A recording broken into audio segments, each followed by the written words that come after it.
Well, good morning, everyone. Good morning. Thank you very much for coming across town this early in the day, and welcome to the second in our new series of breakfast events hosted by the Client Service Group on behalf of the IPA. They're called the Account Management Sessions, and the idea is to give us all a bit of inspiration and stimulus on our way to work, and also to help us take real pride in the difference that excellent client service can make to modern agencies and the work that they do. So this morning I'm delighted to be introducing our guest speaker, John Burley, who is the managing partner responsible for the creative output of CHI. And you may wonder why we've asked a creative expert to come and talk to us about client service, but actually when we started to think about the different perspectives we wanted to bring to bear across the course of the sessions, we very quickly realised that the very best creative directors all have excellent client service skills of their own, almost innately, but also in most cases they have excellent relationships with an account man who is a trusted partner and a respected partner. And John is very well known for both of those things, so he was a natural first choice to talk to us today. John's had a very impressive career, started slightly unglamorously at the Inland Revenue. But I was fired really badly. So more of that later, we hope. But since then, has spent 18 years in the very best agencies in London. At WCRS, he worked with BMW, with Orange, with Carling. As creative director of Howell Henry, he created some of the most famous advertising in the world for brands like Tango and Pot Noodle. And then as executive creative director of Leo Burnett, he took on some really tough clients like Kellogg's and McDonald's, and was widely regarded as being responsible for a complete creative transformation of the agency. And I think Campaign said he moved it from being a dull but safe network outpost to being a really creative, potent domestic force. So that's a huge, huge achievement, and before moving to CHI earlier this year. If you ask anybody about the secret of John's success, as well as being a real creative star, what they'll tend to say to you is he has excellent client relationships and seems to really enjoy working with clients, but also he has great relationships with his account men, whether that's Paul Lawson at Burnett's or now Johnny Hornby at CHI. So I'm really looking forward to hearing what he's got to say to us this morning about his perspective on excellent client service and how we can all make a brilliant contribution to the very best work getting out of the door. And he's ready to take lots and lots of questions later, so if you can think while you're listening what you might want to ask him. But in the meantime, a warm welcome to John Burley.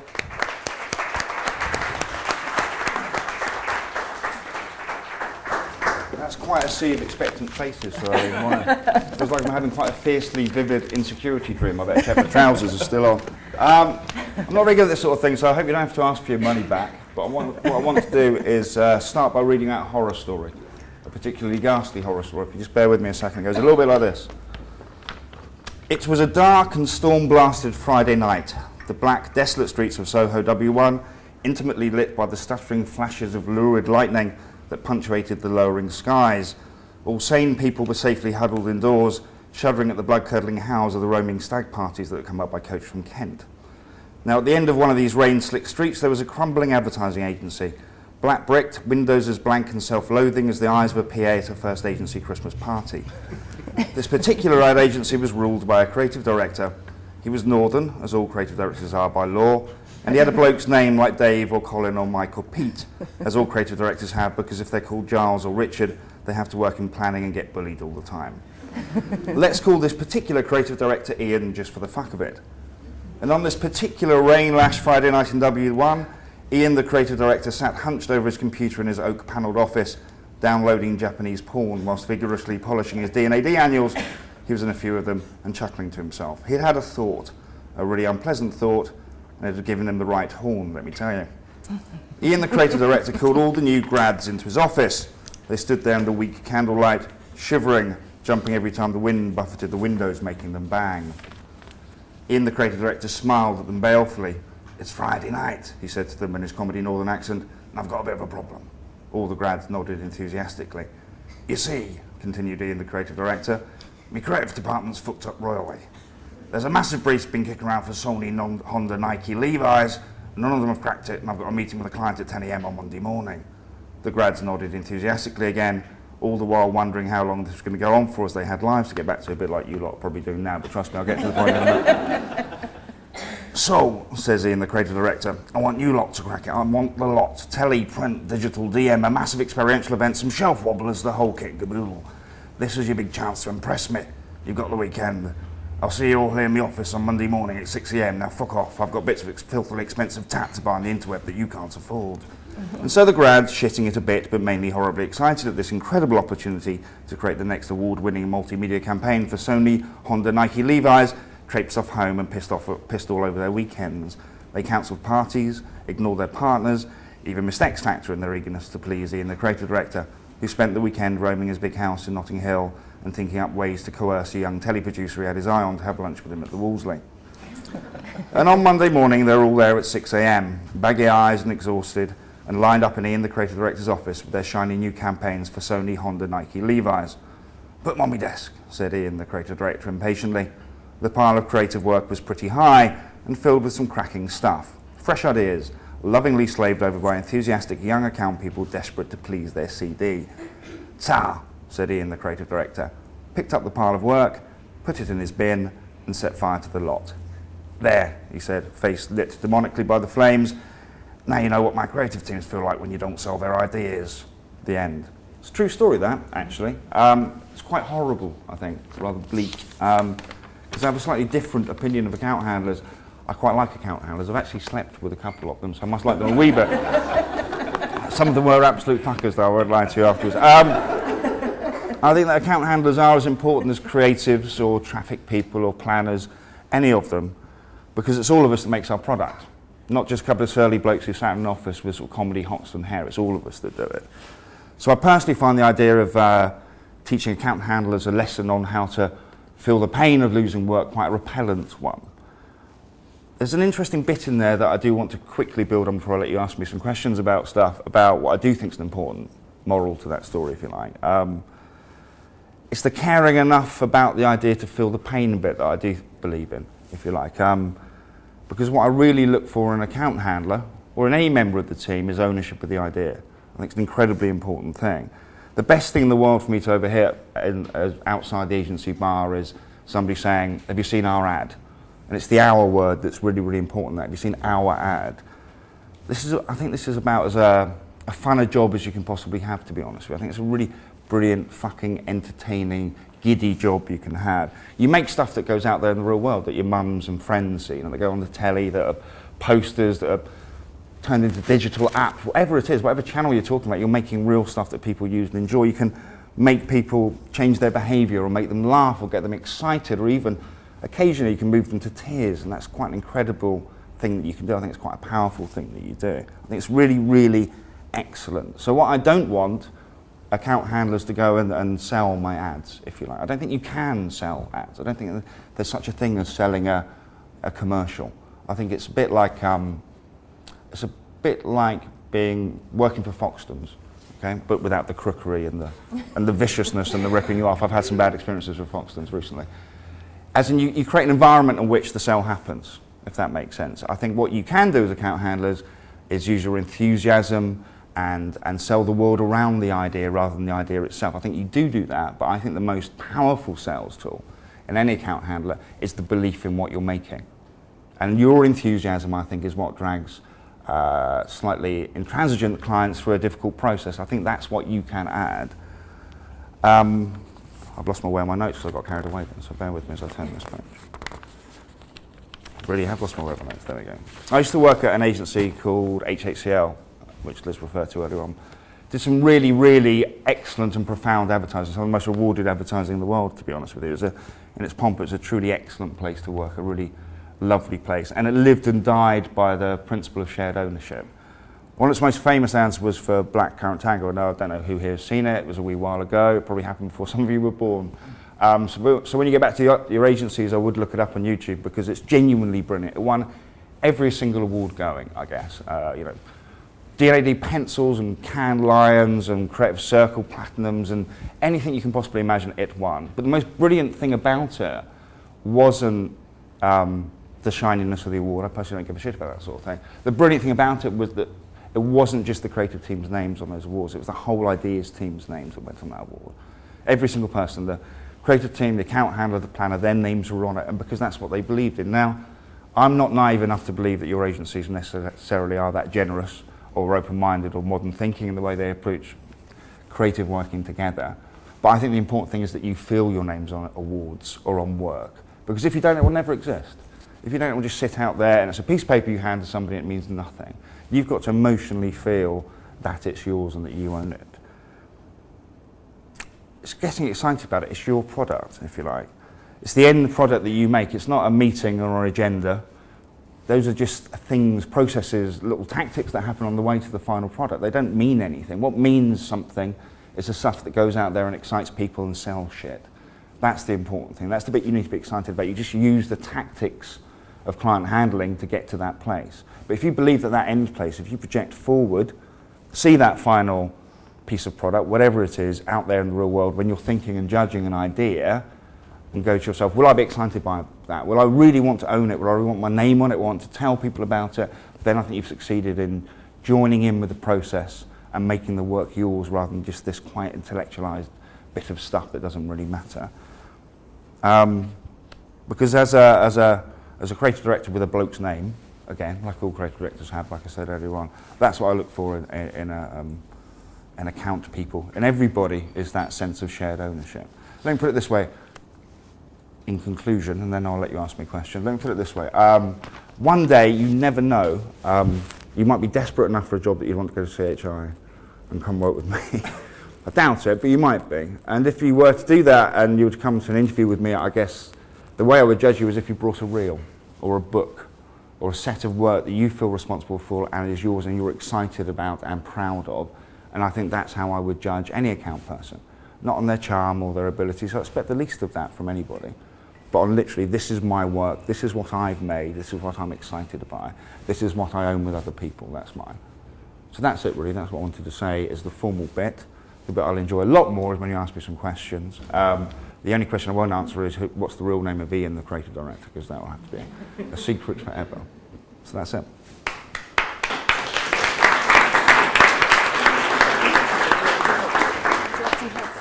If you like, yeah, that'd be great. Okay, so who's got the first question for John? I'll ask John. Thank you, Stephen. The agency you worked at, all very, very good agencies, you mentioned how Henry, in terms of that ultimately all the names on the awards. Within the different agencies, I suppose what worked well and what didn't work so well in those different agencies when it came to kind of creative and account management working together or not? I think there's an anecdotal thing from John Hegarty, which I think is quite good. I think it's very easy to say no, especially when you're working collaboratively together. When you're all sat around a table and you've got lots of ideas in front of you, it's really easy to go no. It's the easiest thing in the world to say because everybody's a bit nervous about it. I think the hardest thing is to say yes, and Hegarty's got this thing about it's easier to pull the wings off than to put the legs on, I think. Actually, no, it's the other way around. Really fucked up that answer, didn't it? It's easier to pull the legs off than to put the wings on, and I think it's your job to put the wings on. I think it's your job to have the strength to say yes. So when the way it would often go wrong was when if somebody came up with an idea, and let's say it was an idea all about the colour red, and the client hated the colour red, and so people go, we can't do that because the client hates red, can't do that, it's rubbish, kill it, kill it, kill it. Whereas I suppose the way it should work is you go, the client hates red, so why don't we make it green? So it's adding, it's coming up with solutions rather than reasons why not. I think that's when it works brilliantly. But it involves a certain amount of effort to do that, rather than the ease of going, well, no, we can't because. So I suppose that would be a slightly rambly answer to your question, perhaps. Who's next? Other than the Tagger, which you just mentioned, what bit of work are you most proud to have created?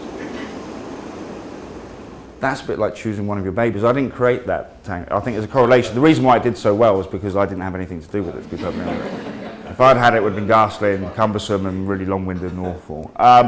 I genuinely love all of my body of work, but the things I'm most proud of are the things I've done as a creative director, to be honest with you, because I think that's when I became more collaborative and I worked more in that sort of generous way rather than, I'm a little bit of a surly creative who sits there with a piece of paper and it's all mine and mine. I think it allowed me to be a bit more expansive in the way I deal with people. So the bits I'm most excited are the work that I've done for McDonald's, big mainstream brand, doing positive, generous advertising for them. It's the broader stuff, to be honest with you. What's your point of view on presenting creative work? in terms of account management versus creative? I think it depends on the skill set, really, to be honest. I think if you're a good presenter of work, it makes no difference what discipline you're from. There are some creatives who can barely say their name. I can be one of them. And I really wouldn't recommend that they mumbled their way through a script and sold it. But I do think if everybody owns the work, if there is that sense of shared ownership, then there's as much passion in the presentation from an account man or a planner as there would be from the creative. So it should make no difference. It's who's best in that group of people who can deliver it with the most charisma and verve. They're the important people to present the work, I think. It doesn't make any difference what discipline they're from. Lovely. What do you look for in a good creative brief? Simplicity, and if it can be written down on one side of A4, then I think it's a brilliant brief. I think too much verbosity in a brief just gets people confused. I think too much information can hinder you and stop you from flying a wee bit. So I think simplicity and to the pointness. I think there are three different types of planner. I think there are the inspirational planners, who give you a really extraordinary way of looking at something. And so you go, Christ, I never thought of that, I could do this with that. Then there are the sort of more reductive planners. You can go, right, here's a very simple way of looking at a complex problem. I mean, these are all equally valid and excellent. And then there are the post-rationalists, where you come up with a really nice idea together, and then they force it back into the brief. But that works nicely for me too. But whatever that is, whether, you know, inspirational, reductive, or post-rationalized, I think simplicity is always the key. It's what we have to do in our product, don't we? We have to strip it back down to the simplest message. So I think that the starting point should be simple as well. I think you also had a question. In terms of account man that you've worked with, who's been the greatest? Now, the one person that's been... I can't possibly answer that question, can I? Whoever I'm working with currently is always the greatest account man I've ever worked with. We can take this bit out of the video in the end. Trust me, the account man I've worked with are all harder than me, so they'd beat the shit out of me if I told you which one I'm running back. What about the qualities? I think, you know... The greatest quality? Yeah, I think the greatest quality is witless enthusiasm, if you want me to be perfectly honest with you. I think it is. It's that sense of excitement and enjoyment of the job.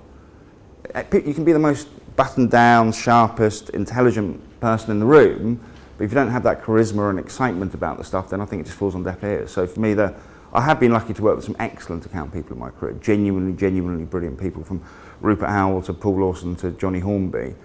Throughout my career, I've had really profound people to work with in the industry. They've all had charisma and enthusiasm. They've all been excited by their job. They like the performance, they like the stage, and they love the end product. And I think that's what makes them really great account handlers.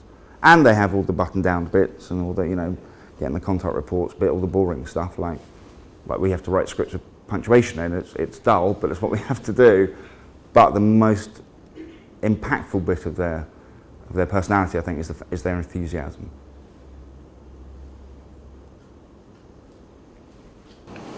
With your view of collaboration kind of being the best way to give a good output, there's a kind of stereotypical creative team or individual who is very difficult to work with, and they're really, you know, that they're difficult to work with. Let's leave it at that. I've worked with some of those. Yeah. And they might be set in their ways because they've been doing that for a very long time, and they're actually very good, but they're difficult to work with. Yeah. As a creative director, how would you go about dealing with them? Well, as in a disciplinary way with a whippy stick and a bad look on my face. Yeah. Well, I mean, again, I suppose it's all about environment, isn't it? If you create a collaborative and positive and enthusiastic environment, hopefully that rubs off. For me personally, if it doesn't, then they're not the team for me. I think as an account handler, as a way of handling those people, I keep on going back to the same words, you know. I think witless enthusiasm. The truculent creative team is normally, because they're quiet, their egos are quite fragile, to be perfectly honest with you. And I think the best thing you can show them is love and excitement. Really do. I think if you're excited by a creative team's work with them, then they should be excited too, and I think the relationship builds from that. If they don't, they should piss off, to be perfectly honest with you. I don't think there's a place in our modern world for the really sort of low-browed, angry creative team who hands you a piece of paper and tells you to piss off. I just don't think there's a place for that. That's not been my upbringing anyway, and it's not the upbringing that I'd like to give my creative team. So. But I do hear you about those people. I would just be nice to them and then just ignore them if they don't respond. Life's too short. Somebody over here, yes. Hi John, and some of the best ideas these days seem to have collective ownership with the client. I just wonder if you can impart more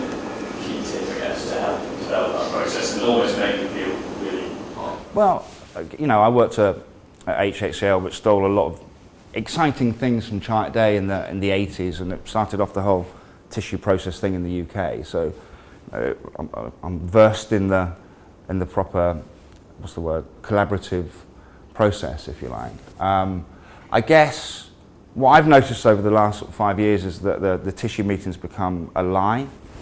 I think we go to client meetings armed with work, pretend it's a tissue, but what we're really doing is a creative presentation of 3 routes.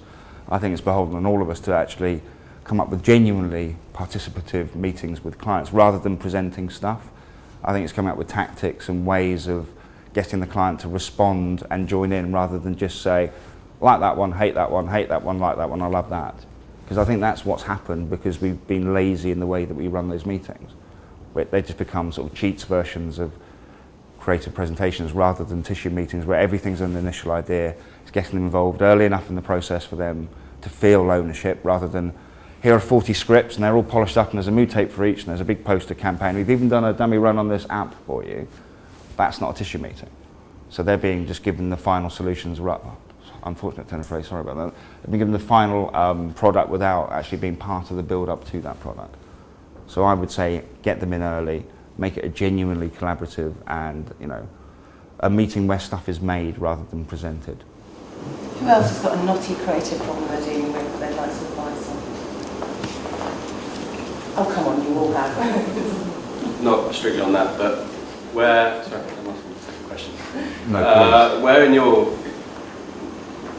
As you see it, is the line between where an account person can comment on or interfere with the creative work?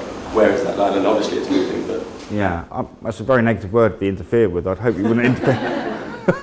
It doesn't sound very positive attitude, does it? I think you work out those lines yourselves depending upon the chemistry of the team.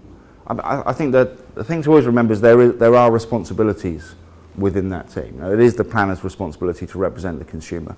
I think it is the account team's responsibility to represent the client, and I think it's the creative's responsibility to come up with the ideas. But in the same way that I'd never expected a creative to sit in a client presentation flat-faced or not giving a damn, or a planner to go, well, I've come up with what you should say, I should wander off now. I think you find those stretches yourselves depending upon the chemistry and the relationship you have with the people. But the creative teams that I admire are those who don't go, well, I didn't come up with the idea, therefore it's not valid. Again, at HHCL, everybody would come up with all sorts of different things and nobody really cared where it came from, as long as the creatives understood it was their responsibility to render that and bring it to life and make it physically happen. But there are no lines where I'm concerned at all. Doesn't let you off the hook, mind, I don't think. Thank God for CHI. Following them in there.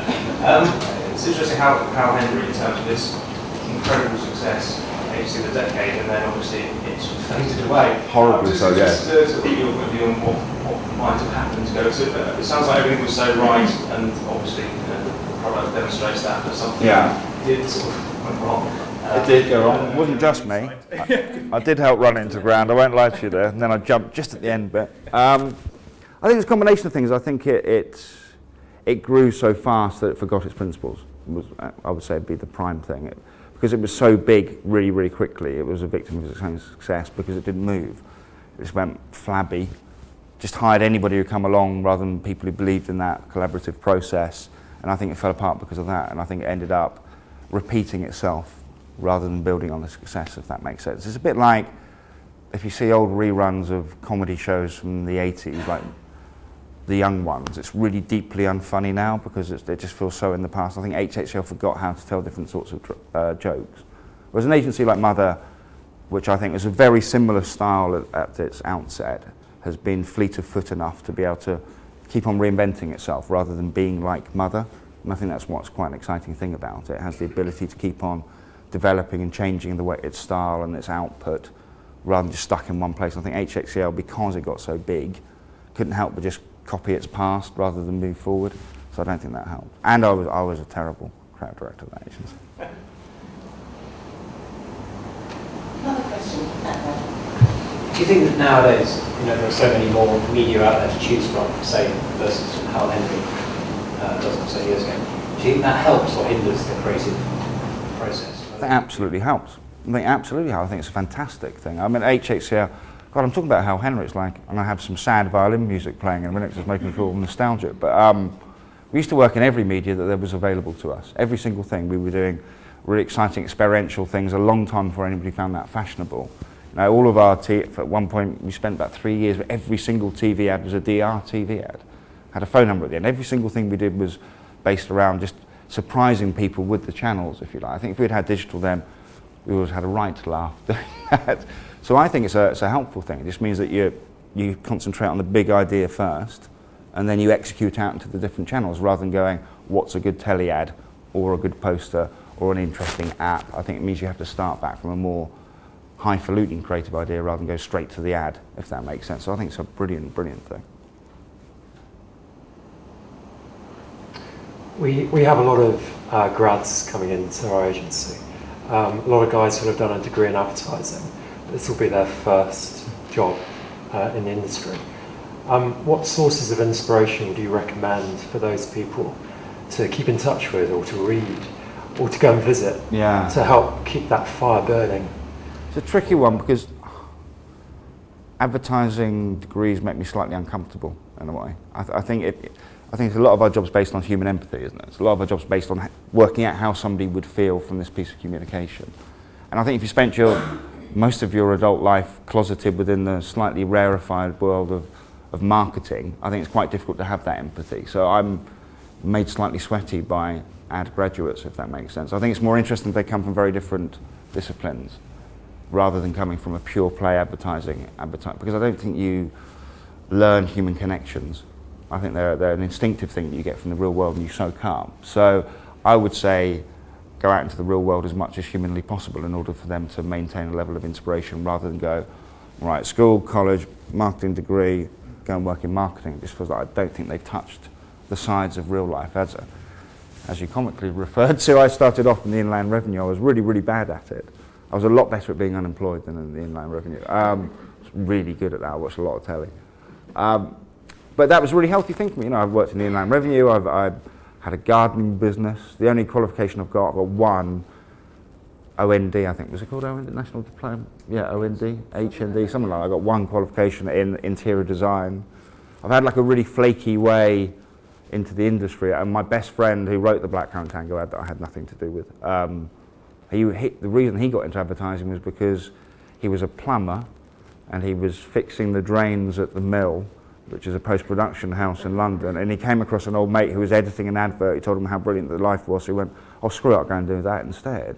And he's one of the genius creatives of his generation, but he fell into it rather than going, right, I'm going to pursue a career in this, and therefore get lots of qualifications in it, and therefore get the job. I think it's your enthusiasm, your personality that counts, not the letters after your name or the things you've learnt on a piece of paper.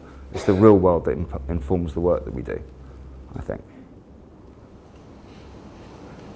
Do you think that agencies have a responsibility to allow account handlers the time and materials to really kind of keep their finger on what's happening creatively and keep themselves creatively inspired in order to facilitate selling what might be quite edgy creative ideas? Right. Well, I suppose if you're a creative person, whatever discipline you work in, then you'll soak up that cultural stuff anyway, I guess. You'll watch shows that you want to watch on TV that are creative, you go to exhibitions that you like, involve yourself in the creative world. If your agency has the budget to give you that experience, then I think it's a wonderful thing to do. I think it's a marvellous thing, but in an economically tight world, it does feel a little bit like a luxury to give you that sort of that cultural soup to nourish yourself on, I guess. I think it's beholden on all of us to work in the industry to go and imbibe the cultural things that real people do, rather than just ad folk do. So in an ideal world, yes. With stuff or money out there at the moment, possibly not, but that's because of budgets rather than ambition, if you like, I should imagine. I'll ask you what your opinion on the direct experience, both creatively and agency side, as client side. I'm still shocked by how many grand ideas are brought because they're sexy and everyone loves them. And then they kind of shoehorn into direct channels like digital where they're not performing their best. Attention just gets pushed out the door and it's not getting the attention it should. I just feel personally that a lot of direct work doesn't potentially deliver what it could. Yeah. It just isn't getting the attention. You see a lot of brand ideas shoehorned into. I think it's because clients and agencies see a lot of those channels as quite transactional, don't they, rather than brand building. So often we use digital or direct to just flog stuff with a response mechanism on it rather than a chance to actually get an emotional response from somebody. I think that's beholden on us more than clients, to be honest with you. I don't think we build it into our timings particularly well sometimes. We go, let's come up with a big idea. Oh Christ, we got a meeting tomorrow, better have some DM stuff off of that. I think we need to go, well, let's get the idea nailed and then let's split out into all the channels and be as profound in each channel. I mean, the ideal, is it not, for any agency is to go, I'm going to do creatively admired work in every single channel there is out there. Something in DM, something in experiential, something in digital, something in TV, something in print, something on radio, and be thrilled by all of the excellence of execution in each of those. That takes time in the timing plan, does it not? I think that's the real difficulty. Again, in the world of quick turnaround and panics and, oh my God, it's got to be done by next Wednesday and finished, then I think it's very difficult to build those timing plans so that they give us the breadth to be able to create the excellence in every single channel. But again, we need to work with our clients to do that and have that dialogue where they understand that they're going to get more excellent work by giving us a tiny bit more breadth to do things. But I think it's that. I think it's all down to timing. Not willingness, I think it's down to timing. Just one more question. Hi there. The psychology of associations and relationships and advertising seems more vital than ever before. I just wonder if you think that people should be, whether they're planners, accountants, creators, production people, do you think they should train a bit more in psychology? Right, interesting. I personally don't, for me, would be my response to that. I think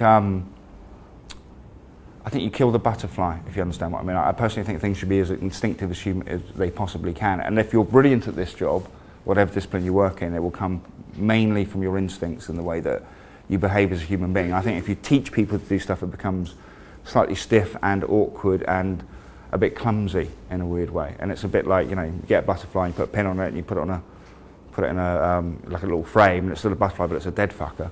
It doesn't mean anything. I think that's how emotional responses work as well. So I'm very working class, despite the fact that I've desperately lost my Portsmouth accent.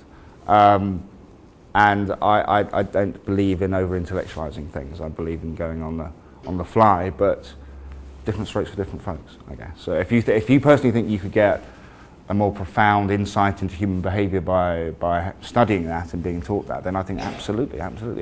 Anything that adds to your experience and your ability to communicate with people and empathise with them, you should go for it. I think we might draw to a close there, and there's some more coffee outside and stuff like that, so John will probably be around for a few minutes if anybody wants to ask him anything just one-to-one. I'll be smoking first, but I'll come back. Yeah, so if you're a smoker, obviously there's an opportunity to get ahead of the curve. I think, interestingly, I was in the room when the story you told took place, and the work, really? Yeah, some of my work was set fire to as well, so nice to revisit that pain. So thank you all again for coming this morning. I think John's done a fabulous job. I think it's been a really inspiring speaker, and I'm going to encourage you to back in for 5 minutes after he's had a quick fag to talk some more. Thanks a lot, John.